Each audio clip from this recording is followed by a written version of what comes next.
Welcome to speedlearning.in। हम बहुत सारे लोगों की डिमांड थी कि हम बजट के लिए स्पेशली कोई वीडियो बनाएं और बजट का एक आम आदमी कैसे इस्तेमाल करेगा, एक ट्रेडर कैसे इस्तेमाल करेगा, इसको समझना है। देखिए, बजट में पूरा फाइनेंशियल रोड मैप तैयार होता है। तो बजट के दिन अगर आप ट्रेड कर रहे हैं तो ये बड़ा रिस्की हो सकता है, क्योंकि उस दिन आपको सेंटिमेंट का सीधा सीधा तमाशा देखने को मिलेगा। बजट के दिन ऐसा होता है कि एक शब्द जो बोला फाइनेंस मिनिस्टर ने, उस शब्द के मुंह से निकलते ही उस सेक्टर में मूवमेंट चालू हो जाते हैं, और जब तक लाइन पूरा होता है और पता चलता है कि हम पॉजिटिव सोच रहे थे, थोड़ा सा कुछ नेगेटिव आ गया, तो बहुत ज़बरदस्त डिप आता है। तो बाज़ार इस तरीके से रिएक्ट करता है। वहाँ ये पता भी लगता है हमको कि सेंटिमेंट को समझे बगैर भी यहाँ पे किस तरह का मैनिपुलेशन हो सकता है। बजट में कुछ खास चीज़ें हमेशा से देखने को मिलती है, जैसे ट्रेनिज जिन्होंने टेलीफोनिक क्लासेस ली थी 1-2 दिन पहले, तो उनसे चर्चा हुई थी कि एग्रीकल्चरल सेक्टर तो हमेशा ही सपोर्ट मिलता रहेगा। फर्टिलाइज़र से जुड़ी कंपनीज है, इरिगेशन से जुड़ी कंपनीज है, वो एग्रीकल्चरल सेक्टर को हर एक सरकार सपोर्ट करने के लिए कोशिश करती है, क्योंकि ये एग्री बेस्ड इकोनॉमी है हमारी। उसके साथ ही जो सिगरेट या शराब वाली कंपनीज हैं, उन पे एक्साइज ड्यूटी हमेशा बढ़ा दी जाती है, तो उसमें नेगेटिव इम्पैक्ट आता है। तो नेगेटिव इम्पैक्ट आने में ये चीज़ थी कि सुबह से आईटीसी, मैकडॉवेल जैसी कंपनीज माइनस में थी, लेकिन जितना एक्सपेक्ट किया था आईटीसी के लिए उस तरह की बुरी खबर नहीं आई, तो वो वहाँ नीचे से बाउंस करके और बजट के दिन ही प्लस में हो गया था, और उसके बाद उसमें एक ज़बरदस्त उछाल आ गया। लेकिन शराब वाली कंपनीज में इस तरह का उछाल नहीं आ पाया, वो नीचे गई, उस दिन गिरावट बनी रही। तो उस दिन आपको काम करने के लिए जिस चीज़ की ज़रूरत थी, जो हमने अपने ट्रेनिज को सजेस्ट किया था, जो लोग कैश मार्केट में काम कर रहे थे, उनको हमने जो सेंसिटिव स्टॉक्स थे, जिनका बजट से सीधा कनेक्शन हो सकता था, जैसे आईटी के स्टॉक्स हैं, आईटी के स्टॉक्स में जिस तरह की पॉलिसी लेके आते हैं, उस पॉलिसी की वजह से एकदम वो बढ़ घट सकते हैं। बैंक्स को सीधा सीधा फर्क पड़ता है। एग्री सेक्टर की कंपनीज की बात हुई, पावर वाली कंपनीज की बात हुई, इंफ्रास्ट्रक्चर वाली कंपनीज की बात होती है। ऑयल एंड गैस को फर्क पड़ा सीधा सीधा, क्योंकि उन पर किसी तरह का पर्टिकुलर टैक्स या ड्यूटी बढ़ा दी गई।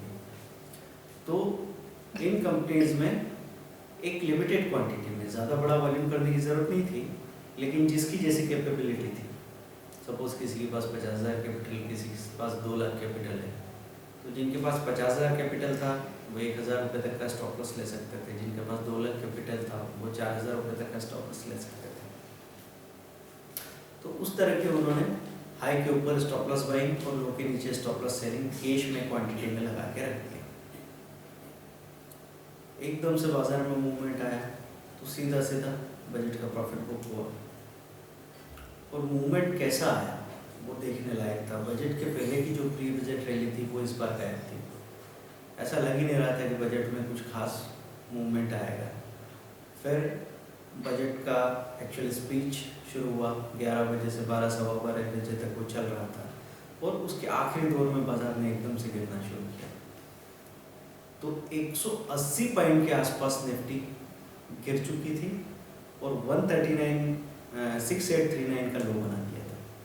और उसके बाद 1 घंटे बाद वहाँ से एकदम बाउंस आता है, और निफ्टी उस बॉटम से रिकवर करके प्लस होके 70 पॉइंट तक चली जाती है, और फाइनली बंद होती है 50-60 पॉइंट माइनस।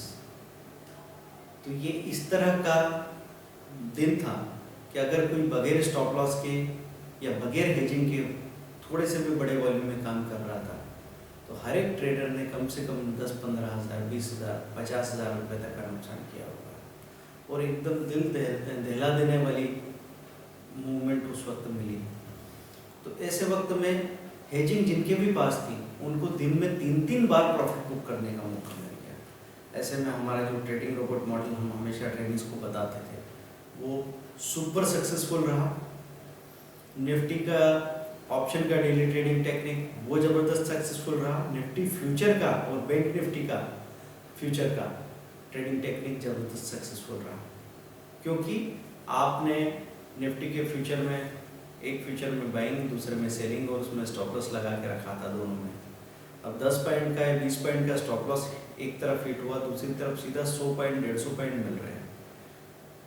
हर आदमी 100 पॉइंट 150 पॉइंट का प्रॉफिट बुक करने के लिए वेट नहीं कर पाया होगा, लेकिन 20 पॉइंट का स्टॉप लॉस देके दूसरी तरफ 60-70 पॉइंट भी जिसने कमाए होंगे उसको कम से कम 4-5 हज़ार रुपये एक ट्रेड में मिल रहे थे।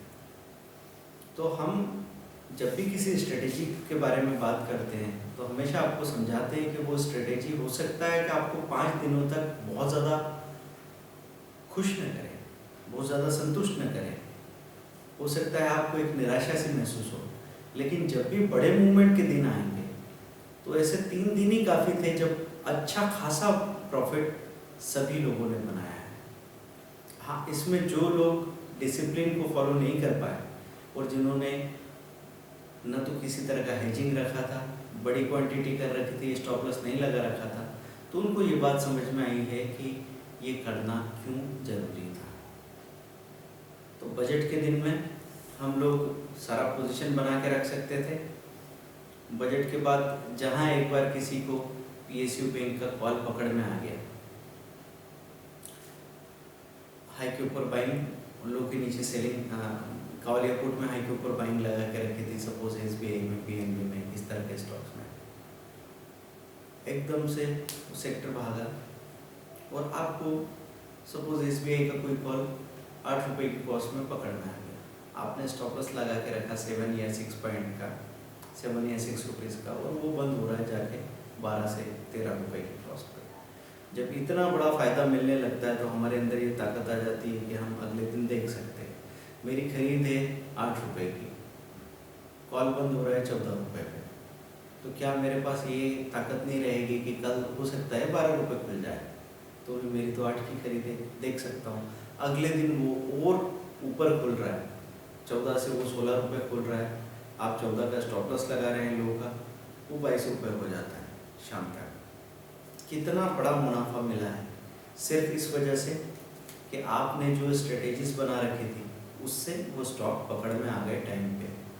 और किसी में भी कोई शेर का कलेजा नहीं होता, सभी में हिम्मत लगभग उतनी होती है, लेकिन कुछ लोगों को अपनी हिम्मत आजमाने का मौका मिल जाता है क्योंकि उनकी एंट्री सही वक्त पे हो जाती है, सही तरीकों की वजह से।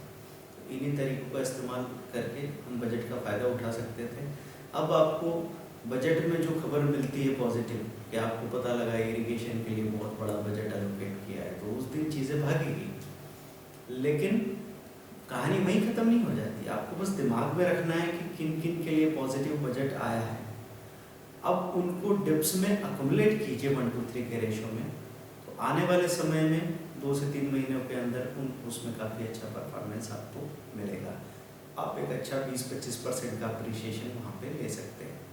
तो इंट्राडे के लिए, BTST के लिए और शॉर्ट टर्म के लिए बजट का फ़ायदा ऐसे उठाया जा सकता था। आप बजट की जितने हाइलाइट्स हैं ये वेबसाइट्स पे आपको मिल जाएंगे।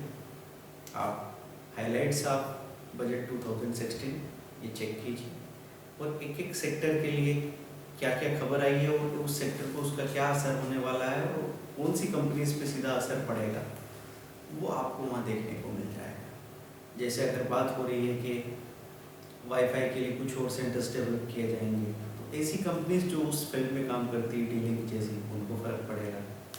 इंफ्रास्ट्रक्चर की बात करेंगे तो इंफ्रास्ट्रक्चर डेवलप करने वाली कंपनीज को फ़र्क पड़ेगा।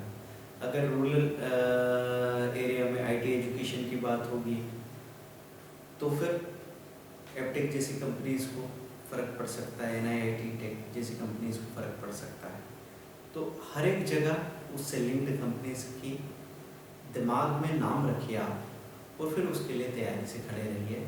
लेकिन अभी जो जंप आया है इस तरह का, तो ये मानते हुए कि बस यहीं से चीज़ें भागती रहेगी ऊपर की तरफ, ये गलती मत कीजिएगा। एक कॉमन सेंस रहे कि अगर बहुत तेज़ी से अनरिजनेबल मूवमेंट आया है किसी साइड में, तो वैसे ही करेक्शन आएगा, फिर दोबारा आपको खरीदने का मौका मिल सकता है। अभी भी हम ये नहीं कह सकते कि कि यहाँ से निफ्टी भाग के सीधे 8,000 9,000 ही हो जाएगी। चीज़ें टाइम लेगी, ये पॉसिबल हो सकता है। ठीक है, थैंक यू वेरी मच।